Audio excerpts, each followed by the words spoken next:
नमस्कार दोस्तों, दिल्ली से बड़ी खबर। आंदोलनकारी नेताओं ने सरकार के साथ बातचीत की और ईपीएस 95 भाइयों की जो पेंशनर्स की समस्याएं थी वह उनके सामने रखी।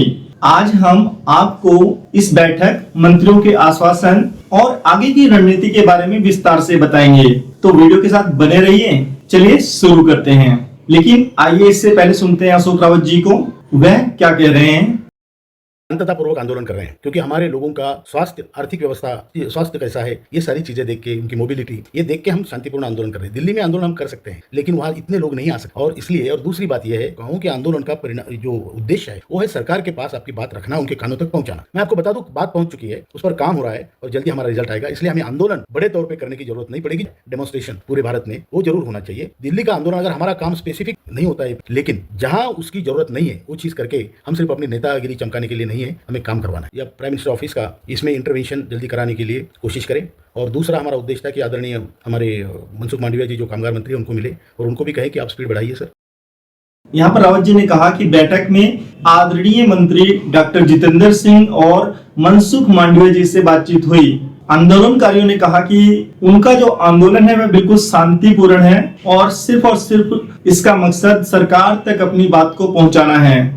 मंत्री और अधिकारियों ने आश्वासन दिया कि जो काम है वह मिशन मोड पर चल रहा है और जल्द ही इसका परिणाम सामने आएगा।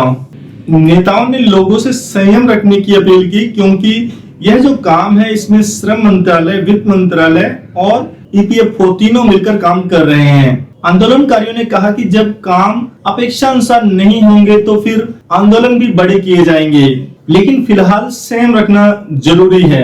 यह आंदोलन केवल सरकार तक अपनी बात पहुंचाने का माध्यम है, न कि कोई चमक दिखाने का। अशोक रावत जी ने यह भी कहा कि पेंशनर्स भाइयों की स्वास्थ्य और आर्थिक स्थिति को ध्यान में रखते हुए आंदोलन को शांतिपूर्ण रखा गया है। लोगों में रोष है, लेकिन सरकार ने फिर से आश्वासन दिया कि उनका काम जल्दी से पूरा होगा। अशोक रावत जी से सहमत हैं और आप उनकी जुबानी खुद सुन सकते हैं, उन्होंने क्या कहा।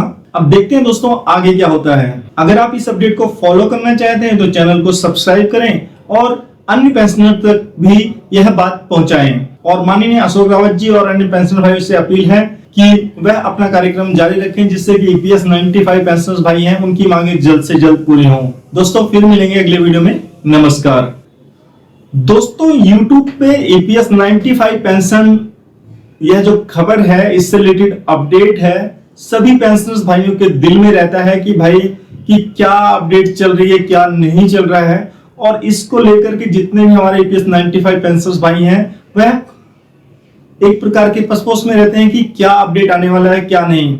और इसी को लेकर के आज मैंने भी सोचा कि चलिए YouTube पे जाके देखते हैं कि भाई क्या चल रहा है, और मैंने वहां पर सर्च किया ईपीएस 95 पेंशन। चलिए मैं आपको अपनी स्क्रीन की तरफ ले चलता हूं और मैंने यहाँ पर ईपीएस 95 पेंशन अपडेट टुडे लिखा हुआ है और ये देखिए